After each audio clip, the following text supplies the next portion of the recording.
ये बहुत ही अफसोस की बात है कि एक तरफ जहाँ पे नई जमीन आवंटित की जा रही है गौशाला के लिए, तो वहीं दूसरी तरफ पुराने जमीन के लिए युवाओं को धरना पे बैठना पड़ रहा। खितान परिवार है यहाँ के, जो खितान परिवार हैं उनके सालों से यहाँ पे कब्जा होता रहा और ऐसी कितनी सारी ज़मीनें हैं यहाँ पे इनके द्वारा ये बहुत सारी ज़मीनें कब्जा की गई हैं। अनिश्चितकालीन ये धरना चलेगा और आज हम लोग धरने पे बैठे हैं, कल से भूख हड़ताल पे बैठना स्टार्ट कर देंगे। जब हम 100 साल से पहले की ईंटें दिख रही हैं आपको और ये जब आए थे यहाँ कप्तानगंज में तो क्या लेके आए थे जो इतनी बड़ी ज़मीन जो उनको ये इन्होंने गौशाला बना दिया। वो तो ऐसे खाली हाथ आए थे और आज लूट खसोट करते करते आज वो कहाँ से कहाँ पहुँच गए हैं आपको बताने की जरूरत नहीं है। खैतान परिवार। आज हम कप्तानगंज नगर पंचायत में हैं और हमारे पीछे देखिए एक बोर्ड लगा हुआ है। यहाँ पे अनिश्चितकालीन धरना को लेकर यहाँ के जागरूक युवा धरने प्रदर्शन पे बैठे हुए हैं।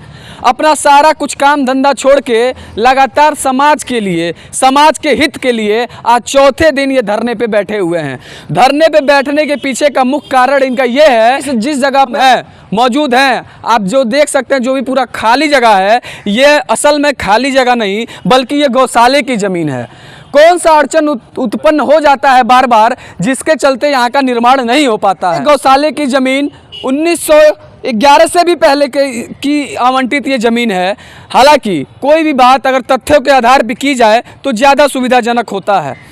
हमारे टीम के पड़ताल के द्वारा पता चला कि जो भी यहाँ पे पहले बाउंड्री हुआ करती थी, उस बाउंड्री की ईंटें यहाँ पीछे सब बिखरा पड़ा है। इनका जो मांग है वो समाज हित के लिए है। मांग इनका एक ही है कि जो गौशाले की ज़मीन है, इस योगी सरकार में जहाँ पे नई ज़मीनें दे दे के गौशाला बनाया जा रहा है, वहाँ पे पुरानी जो ज़मीनें जो वर्षों से आ रही हैं, 100 वर्ष से चली आ रही है, उस ज़मीन पर गौशाला का निर्माण क्यों नहीं हो पा रहा है। तो जब सारी बातें समराइज़ की जाएं, एक साथ दोहराया जाए, तो पता चलता है कि इसके पीछे किसी बड़े रसूल वाले का हाथ है, जिनका कब्जा है और उन्हीं के मनमानी से ये सब कुछ संचालित होता है। लगातार चौथे दिन धरने पे यहाँ पे बैठे हुए हैं। जो पीछे मंदिर देख रहे हैं, ये आज की मंदिर नहीं है, ये वर्षों पुरानी मंदिर है और इस मंदिर के जरिए ही यहाँ पे पूरा ट्रस्ट बनाया गया था, जिसमें यहाँ पे जो ज़मीन है गौशाले को दर्शाया गया था। हमारे साथ सभी लोग हैं कि आखिर कौन सा ऐसा कारण आ गया कि आप लोग आके यहाँ पे धरने पे बैठ गए। मेरा नाम निखिल कुमार मदेसिया है और मैं यही नगर पंचायत का निवासी हूँ। पूरी टीम के साथ एसडीएम महोदय को ज्ञापन सौंपा था, जिसमें लिखा हुआ था कि यहाँ जो गौशाला है, जो 100 साल से पुराना गौशाला है, उसका सुंदरीकरण कराया जाए। अन्यथा की स्थिति में हम धरने में बैठने के लिए बाध्य होंगे। 7 दिन होने के उपरांत हमें जब कोई सूचना नहीं मिली, इस पर कोई कार्रवाई नहीं की गई, तो हम यहाँ बैठने के लिए बाध्य हो गए।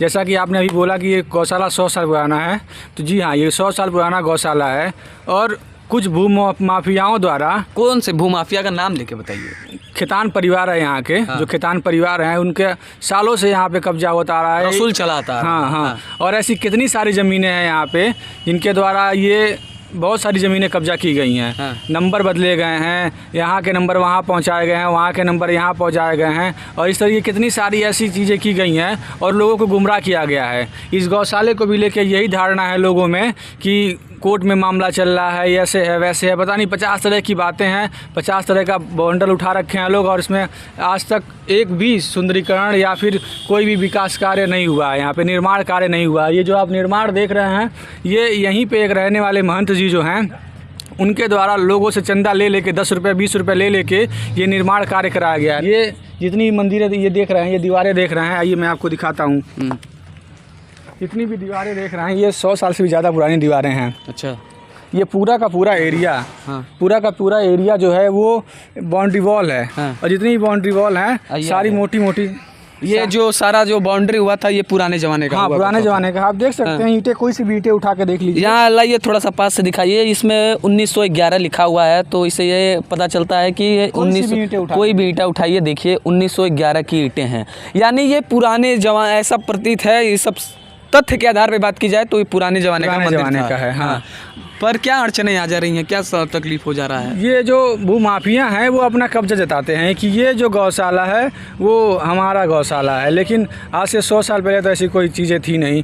जैसे कि आप देख रहे हैं ये कुआं है, भाई कुआं जो होता था वो सार्वजनिक होता था, किसी एक का तो कुआं होता नहीं था, तो ये कैसे कह देते हैं ये हमारा है? 100 साल से पहले की ईंटें दिख रही हैं आपको। और ये जब आए थे यहाँ कप्तानगंज में तो क्या लेके आए थे जो इतनी बड़ी ज़मीन जो उनको ये इन्होंने गौशाला बना दिया? वो तो ऐसी खाली हाथ आए थे और आज लूट खसोट करते करते आज वो कहाँ से कहाँ पहुँच गए हैं आपको बताने की जरूरत नहीं है। खेतान परिवार अगर कोई अपना पैठ इतना ज़्यादा जमा ले कि जनता की ही ज़मीन को अपना समझने लगे, जो तथ्य के आधार पे देखा जाए, अगर जांच कराई जाए प्रशासनिक तौर पे तो ये स्पष्ट हो जाएगा कि क्या सच है क्या गलत है। पर प्रशासनिक तौर पे जांच क्यों नहीं हो पाती है? अब वो तो प्रशासन के लोग समझेंगे। और ये धरना इसी के लिए दिया गया है कि जब तक प्रशासन कार्रवाई में नहीं आती है तब तक हम धरने में बैठे रहेंगे, चाहे हमारी जान क्यों न चली जाए। और ये हम युवा हैं, हम टूटने वाले नहीं हैं। हम इस ज़मीन को सार्वजनिक रूप से सबको दे के रहेंगे। यहाँ पे कुछ सार्वजनिक काम होना चाहिए, यहाँ पे गौशाला बनना चाहिए। सूबे के जो मुखिया हैं माननीय मुख्यमंत्री योगी आदित्यनाथ जी, उनका ड्रीम प्रोजेक्ट है कि गौशाला हर नगर पंचायत में होना चाहिए। और ये गौशाला 100 साल से पुराना गौशाला है, लेकिन आज तक इस पर कोई कार्रवाई नहीं हुई है, कोई शासन प्रशासन के लोग कार्रवाई नहीं किए हैं। हमने ज्ञापन इसलिए सौंपा था कि यहाँ की जो SDM है रत्निका श्रीवास्तव जी, वो बहुत ही सही तरीके से काम कर रही थी। जैसा कि हमने पिछले 1 महीने के अंदर देखा गया है कि हमारे यहाँ चेयरमैनी का जो कुछ मामला हो गया था जिसमें चेयरमैनी निरस्त हो गई है और इन्होंने 4 दिन के अंदर कप्तानगंज का रुख ही बदल दिया है। उसी को मद्देनजर रखते हुए हम युवाओं ने ये ठाना कि चलिए आज ऐसा कोई शासन में आया है जो हमारी बातों को सुन सकता है, इसकी वजह से हमने ये कदम उठाया था। हालांकि प्रशासनिक तौर पर कोई भी अधिकारी, एक जनता कभी भी उसकी तारीफ नहीं करती, पर कप्तानगंज की SDM रत्निका श्रीवास्तव जो नई निर्वाचित होकर अभी आई हैं कप्तानगंज में, उनका धड़ल्ले से जो एक्शन है उसको देखते हुए इनके मन में यह आस उत्पन्न हुआ कि ये ईमानदार अधिकारी आए हैं और ये हमारी जनता की बात को समझ सकते हैं। जो सरकारी ज़मीन है, जो हमारा ज़मीन है, जो जनता का ज़मीन है, उसको रसूल वाले अपने कब्जा में ले के रखे हैं और उस पर कोई कार्रवाई नहीं कर पा रहे हैं, ऐसा ही इल्ज़ाम है। आप लोगों का जो धरना प्रदर्शन है वो व्यक्ति विशेष के खिलाफ है। क्या लगता है कि ये धरना सही तौर पे चल पाएगा या फिर इसमें कुछ अड़चन उत्पन्न किया जाएगा? अड़चन तो लगातार सालों से रहा ही है और उस अड़चन को हटाने के लिए ही यहाँ धरना पे हम लोग बैठे हुए हैं। अधिकारियों से ये उम्मीद है कि जल्द से जल्द इस पे कोई ना कोई वो अपना एक्शन लेंगे और यहाँ के साफ़ सफाई करा करके गौशाला जैसे था उस हिसाब किताब में फिर उसको तब्दील करें। बात करें अगर जनप्रतिनिधिगण की तो उसमें विधायक, सांसद, चेयरमैन सभी आते हैं, क्या उन लोगों का सहयोग मिल पा रहा है कि नहीं? नहीं, कभी भी सहयोग नहीं मिला। मंत्री जी से भी किया कि मंत्री जी ने आश्वासन दिया है 3 दिन का, लेकिन अभी भी कोई भी मौके पर आला अधिकारी यहाँ मौजूद नहीं हुए। 24 घंटे युवा वर्ग धरना दे रहे हैं, रात में कोई अप्रिय घटना घटती थी इसकी जिम्मेदार कौन होगा? किसी प्रकार का संरक्षण नहीं आप लोग को? नहीं, कोई संरक्षण नहीं, न प्रशासन के द्वारा न आला अधिकारी के द्वारा। अनिश्चितकालीन ये धरना चलेगा और आज हम लोग धरने पे बैठे हैं, कल से भूख हड़ताल पे बैठना स्टार्ट कर देंगे जब हम देखेंगे कि काम नहीं हो पा रहा है।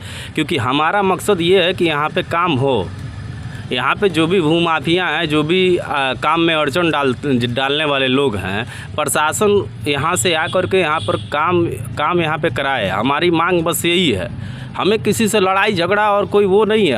हमारी लड़ाई बस ये है कि यहाँ बरसों से आप मानेंगे नहीं, एक दिन अगर बारिश हो जाती है तो पूरा रोड जाम हो जाता है, पूरा का पूरा एकदम जैसे लगता है कि बाढ़ प्रभावित इलाका हो गया ये।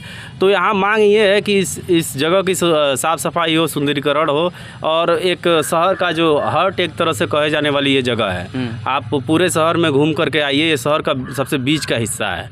अगर यही साफ़ सफाई और यही नहीं रहेगा तो फिर बेकार है। यहाँ के जो भी हैं जिम्मेदार हैं। ज़मीन ये देख रहे हैं, सारा ज़मीन खाली पड़ा है, पूरा ज़मीन खाली पड़ा है। ये बहुत ही अफसोस की बात है कि एक तरफ जहाँ पे नई ज़मीन आवंटित की जा रही है गौशाला के लिए, तो वहीं दूसरी तरफ पुराने ज़मीन के लिए युवाओं को धरना पे बैठना पड़ रहा है।